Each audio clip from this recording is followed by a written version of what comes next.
talking about the droplet precautions. Okay, because the question is coming off that which particular infections is spread by the droplet and which spreads by the aerosol.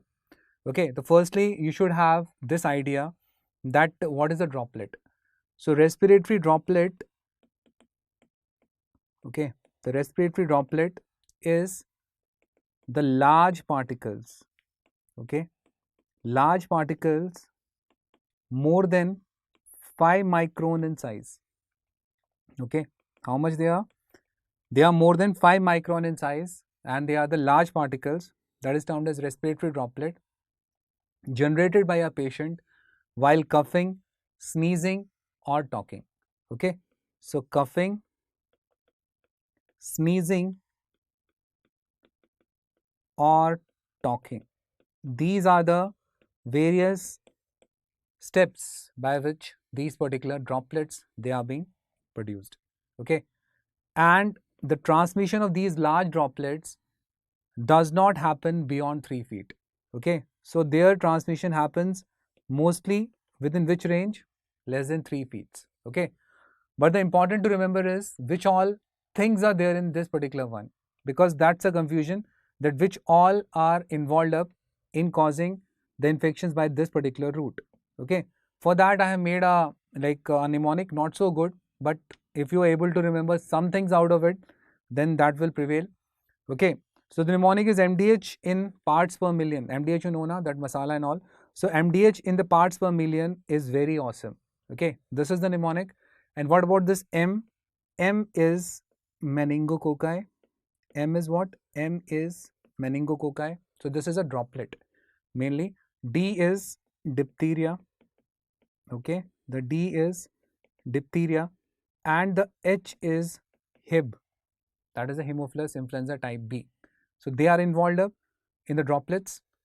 And this ppm is there. P stands for pertussis. Okay, P stands for pertussis. And this is the pneumonic plague, which is the most dangerous one, spreads fast, pneumonic plague. And M is Mycoplasma pneumoniae. M is Mycoplasma pneumoniae.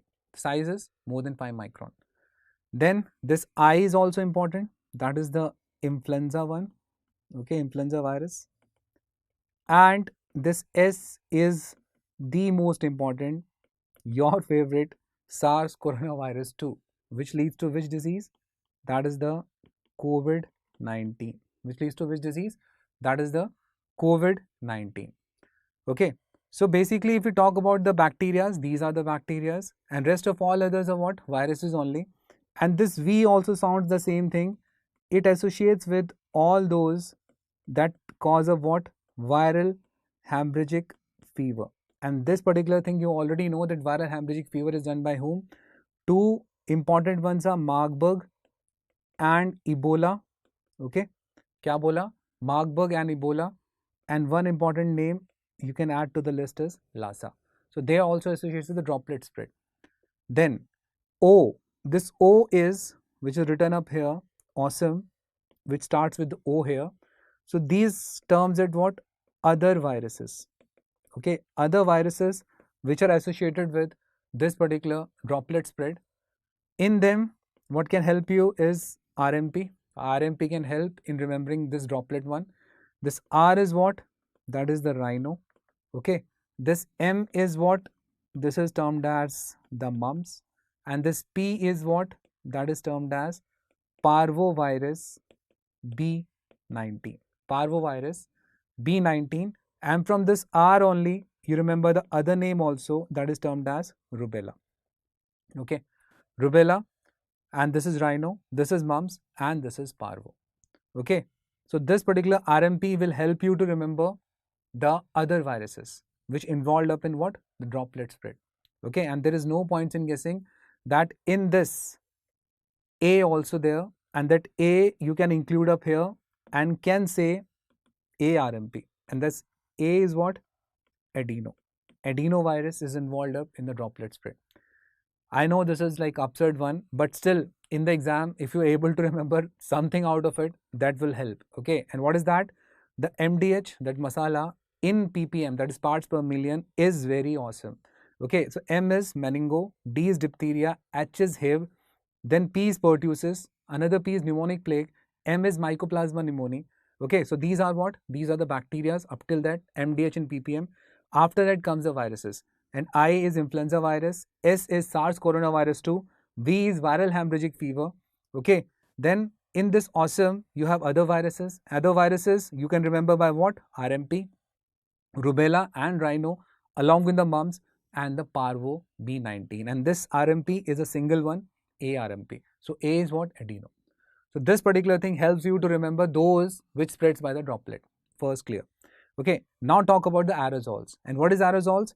Which are less than 5 micron in size. That is what is termed as aerosols, and the droplet is more than. So obviously they will be spreading off like beyond the 3 feet. So that is there, and at a like very distance. They can go at a very distance, and that is less than 5 micron in size. And for them, the mnemonic is what? MMS of ABC. Okay, MMS of what? ABC. And then you can make MMS of anybody. So I am made of ABC. The MMS of ABC. M is Mycobacterium tuberculosis. Okay, M is what? M is Mycobacterium tuberculosis. Another M is measles. Okay, measles. Then this particular S is for smallpox, which is not there nowadays, but still this is through the aerosols. A is regarding the aspergillus of fungus. Okay, aspergillus. B is a bacteria, that is the bacillus anthracis. The bacteria that is termed as what? The bacillus anthracis. And the C is, guys, chicken pox. Okay, chicken pox. And they all associates with what? They all associates with aerosols. Again, I'm telling up: Mycobacterium tuberculosis, measles, smallpox, aspergillus, bacillus anthracis, and chicken pox. These are there which involved in what? The aerosol spread. And the size of aerosols is less than 5 micron, which allow them to spread to the distant sites. Droplets hardly less than 3 feet, more than 5 micron size, and the mnemonic is that MDH ppm1. Okay, that is very awesome. And this one is MMS of whom? A, B, and C. Fine. So I suppose this can help you to remember some of the aspects. Okay, and if you go by like if you read it twice and thrice, you will able to remember up most of them easily. Okay, and this question is being asked. That's why I've told you regarding the aerosols and regarding the droplets. Okay, thank you so much.